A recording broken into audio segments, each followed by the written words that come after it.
Assalamualaikum warahmatullahi wabarakatuh. Ini kita akan membahas yaitu tentang deteksi dini terhadap komplikasi ibu dan janin. Pertama, tanda-tanda dini bahaya komplikasi ibu dan janin masa kehamilan muda. Yang pertama yaitu perdarahan pervagina. Perdarahan pervagina yaitu yang pertama bisa abortus, bisa solusio placenta, bisa placenta previa. Sekarang kita bahas yang pertama yaitu abortus. Abortus itu yang pertama ada abortus iminen, abortus habitualis, ada abortus insipient, ada abortus komplit, ada abortus incomplete. Yang pertama ada abortus iminen, di mana keguguran ini terjadi ya pada kehamilan muda, namun ketika tes kehamilan masih menunjukkan hasil yang positif. Ya. Dalam kasus ini, janin masih dapat dicegah dengan memberikan terapi hormonal dan antispasmodik serta istirahat. Tapi jika beberapa minggu terjadi perdarahan, masih ditemukan dan dalam 2 kali kehamilan, ya, 2 kali tes kehamilan menunjukkan hasil yang negatif, maka harus dilakukan kuretase. Karena menunjukkan hal ini ibunya sudah mengalami abortus atau abortus sudah terjadi. Yang kedua yaitu abortus insipient, yaitu keguguran sedang berlangsung, di mana ditemukan adanya perdarahan pada kehamilan muda, disertai dengan membukanya ostium uteri dan terabanya selaput ketuban. Ya, penanganan dari abortus insipient sama seperti abortus incomplete, yaitu dilakukan kuretase. Abortus yang ketiga, abortus habitualis, yaitu keguguran berulang. Pasien yang termasuk tipe ini jika telah mengalami keguguran berturut-turut selama lebih dari 3 kali. Yang keempat, abortus incomplete atau keguguran bersisa. Pada pasien yang mengalami abortus incomplete, ini terjadi perdarahan pervaginam yang disertai pengeluaran janin tanpa desidual atau plasenta.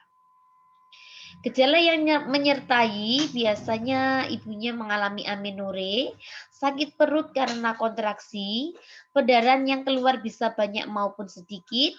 Pada pemeriksaan dalam ditemukan osteumnya sudah membuka dan kadang masih teraba jaringan, serta ukuran uterus yang lebih kecil dari usia kehamilan.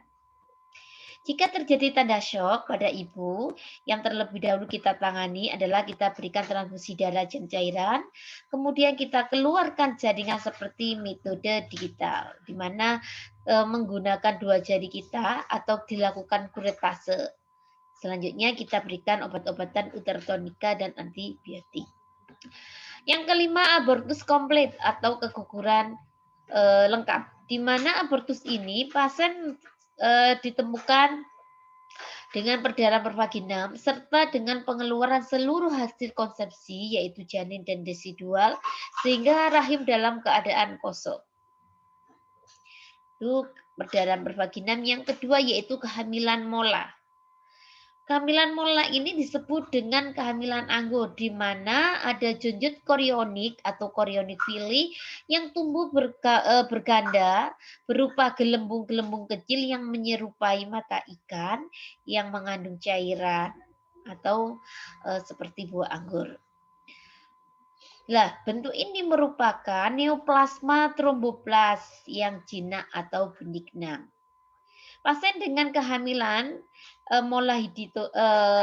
dengan kehamilan mola ini memiliki tanda dan gejala. Yang pertama pada anamnesis ditemukan tanda dan gejalanya sama pada kehamilan muda, dia juga kehamilan normal sama mual muntah tapi mualnya berlebihan. Terdapat tanda toksemia gravidarum, yaitu pusing, gangguan penglihatan, dan tekanan darah tinggi.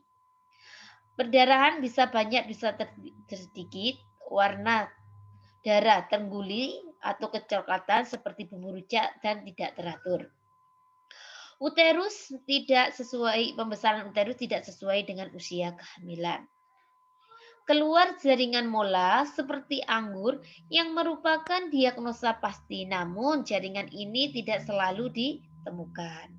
Pada inspeksi ditemukan tanda dan gejala, biasanya muka atau makanya lebih pucat, kekuningan, biasa disebut dengan muka mola atau mola fish. Jika gelembung mola sampai keluar, maka tanda ini jelas pasti berarti ibunya dengan mola.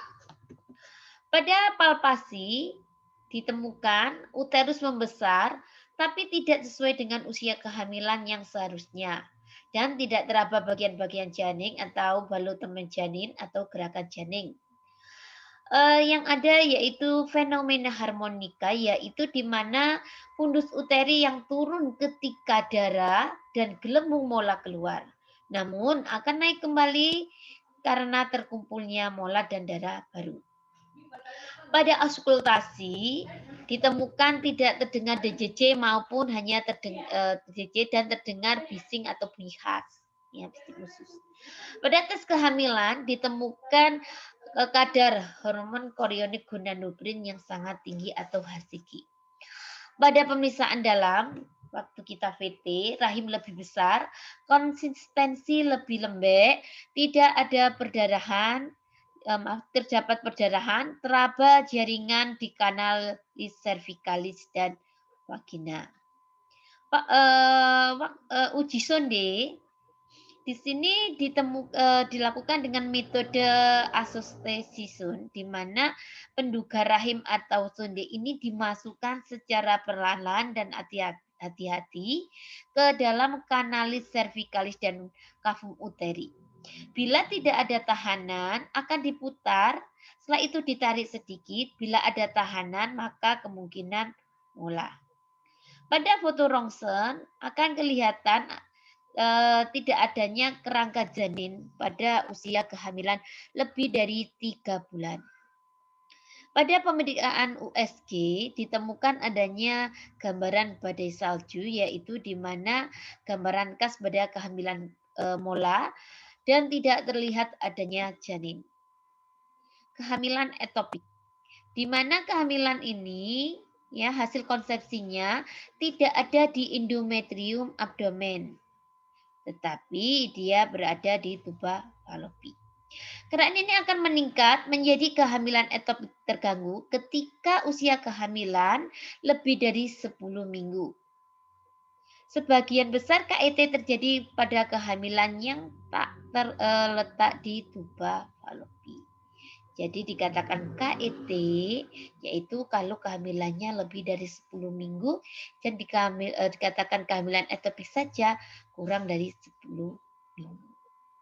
Diagnosa dan gejala klinis yang ditemui, yang pertama pada anamnesi ya, ditemukan ibunya yaitu sama amenore ya, serta kehamilan muda dan gejala yang lainnya.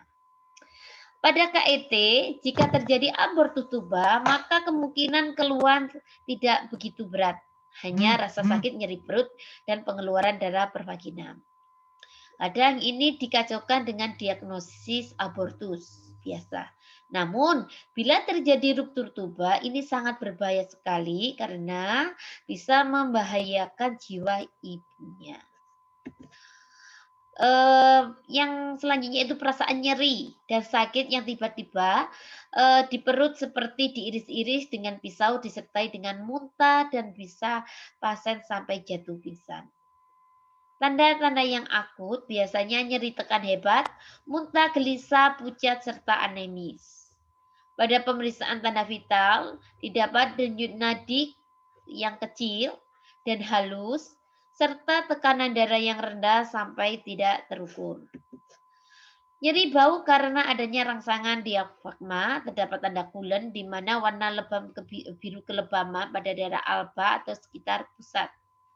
Pada pemeriksaan dalam didapat tanda yaitu nyeri goyang porsio yaitu nyeri hebat dirasakan ketika porsio digerakkan atau digoyangkan. Douglas Chris yaitu rasa nyeri tekan yang hebat ketika kafus Douglas ditekan. Kafus Douglas teraba menonjol karena adanya penumpukan darah dan teraba massa pelvis atau teraba massa retrouteri. Juga terdapat perdarahan pervaginam ya beserta desidual gas. Oke, ya. Pada pemeriksaan palpasi dan perkusi terdapat tanda perdarahan intraabdominal, abdominalisme ya, terdapat abdominal atau abdominalis ya. Pada pemeriksaan HB serial yaitu kadar HB diperiksa setiap 1 jam, didapati penurunan kadar HB. Selain itu juga terjadi leukositosis, yaitu leukositnya meningkat, sel darah putihnya meningkatnya. Kuldosentesis yaitu Douglas fungsi ini tujuannya untuk mengetahui adanya darah dalam kafus Douglas. Bila keluar darah tua berwarna coklat sampai hitam yang tidak membeku, hanya bekuan kecil-kecil di atas kain kasa, maka hal itu dikatakan positif fibrinasi dan menunjukkan adanya hematoma retrouteri. Cara lain selain yang dilakukan ya untuk mendiagnosa bisa melalui pemeriksaan laparoskopi dan USG. Yang kedua yaitu hipertensi gravidarum. Hipertensi dalam kehamilan termasuk hipertensi karena kehamilan dan hipertensi kronik. Meningkatnya tekanan darah sebelum usia kehamilan 20 minggu. Nyeri kepala yang disertai nyeri kepala, kejang dan hilangnya kesadaran sering berhubungan dengan hipertensi dalam kehamilan. Tekanan diastol merupakan indikator untuk prognosis pada penanganan hipertensi dalam kehamilan, sedangkan tekanan diastol ini mengukur tekanan tahanan perifer sehingga dan tidak dipengaruhi oleh emosi pasien seperti pada tekanan sistolik. Jika tekanan diastol lebih dari 90 mm Hg pada 2 pemeriksaan yang jaraknya 4 jam atau lebih, ini didiagnosa dengan hipertensi. Pada tekanan urgen, tekanan sistolik 110 mm Hg dapat dipakai sebagai dasar diagnosis dengan jarak pengukuran waktu kurang dari 4 jam. Jika dikatakan kehamilan hipertensi dalam kehamilan ketika usia kehamilan itu lebih dari 20 minggu dan pada persalinan atau dalam 4 jam sesudah persalinan, sehingga dikatakan hipertensi dalam kehamilan. Sedangkan kalau hipertensi kronik, jika hipertensi terjadi yaitu kurang dari 20 minggu. Klasifikasi hipertensi ada beberapa. Hipertensi tanpa disertai dengan protein urin dan edema, preeklamsi ringan, preeklamsi berat, dan eklamsia. Nyeri perut bagian bawah, nyeri perut pada kehamilan 22 minggu atau kurang dari 22 minggu, ini kemungkinan bisa kehamilan ektopik maupun abortus. Terima kasih materi yang sudah saya jelaskan. Saya akhiri. Selamat pagi. Wassalamualaikum warahmatullahi wabarakatuh.